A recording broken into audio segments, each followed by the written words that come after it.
Hi friends, നമ്മൾ ഇന്ന് ഉണ്ടാക്കാൻ പോകുന്നത് ചിക്കൻ പൊരിച്ചതാണ് കേട്ടോ. അതെങ്ങനെ ഉണ്ടാക്കേണ്ടത്? നന്നായിട്ട് ചിക്കൻ നല്ല വൃത്തിയിൽ കഴുകിയെടുക്കുക. പിന്നെ ആവശ്യത്തിന് മഞ്ഞൾപ്പൊടി ഇട്ട് കൊടുക്കുക. ഒരു ടീസ്പൂണ് മഞ്ഞൾപ്പൊടി ഇട്ടിരിക്കുന്നു. ഞാൻ 1 കിലോ ചിക്കൻ എടുത്തതാണ്. അതിന് 2 ടീസ്പൂൺ മഞ്ഞൾപ്പൊടി, ഒരു 3-4 ടീസ്പൂണ് മുളക് പൊടി, പിന്നെ 3 ടീസ്പൂൺ ചിക്കൻ മസാല, പിന്നെ ആവശ്യത്തിന് ഉപ്പ് ഇട്ടിരിക്കുന്നത്. നമുക്ക് ഇത്രയും ചിക്കന് ഒരു 1.5 ടീസ്പൂണ് ഉപ്പ് വേണ്ടി വരും. ഇതെല്ലാം ഇട്ടിട്ട് ഒരു തുള്ളി വെള്ളം ഒഴിക്കാതെ നന്നായിട്ട് ഇറച്ചിയിലുള്ള വെള്ളത്തിൽ തന്നെ അങ്ങോട്ട്, ഇറച്ചിയിൽ വെള്ളം ഉണ്ടാവും, അപ്പോൾ അതിൽ തന്നെ അങ്ങോട്ട് നന്ന കുഴച്ചെടുക്കുമ്പോൾ നല്ലൊരു സ്മൂത്തായിട്ട് റെഡ് കളറായിട്ട് കിട്ടും. നന്നായിട്ട് കുഴച്ചെടുക്കുമ്പോൾ പിന്നെ ഇതിലേക്ക് നമുക്ക് വേണമെങ്കിൽ ഇഞ്ചി വെളുത്തുള്ളി പേസ്റ്റ് ഇട്ട് കൊടുക്കാം. ഞാൻ പിന്നെ അത് ഇട്ടില്ല, നമുക്ക് ആവശ്യത്തിന് ഇട്ട് കൊടുത്താൽ. കോൺഫ്ലവർ ഉണ്ടെങ്കിൽ അതും ഇട്ട് കൊടുക്കുക.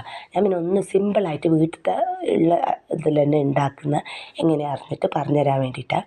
ഒരു ചീഞ്ചട്ടി ചൂടാവുമ്പോൾ ആവശ്യത്തിന്, ഞാൻ ഇപ്പോൾ എല്ലാത്തിനും വെളിച്ചെണ്ണയാണ് ഉപയോഗിക്കുന്നത് അടുക്കളയിൽ ഉപയോഗിക്കുമ്പോൾ. അപ്പോൾ ആവശ്യത്തിന് പൊരിക്കാൻ പാകത്തിൽ വെളിച്ചെണ്ണ ഒഴിച്ചു കൊടുക്കുക.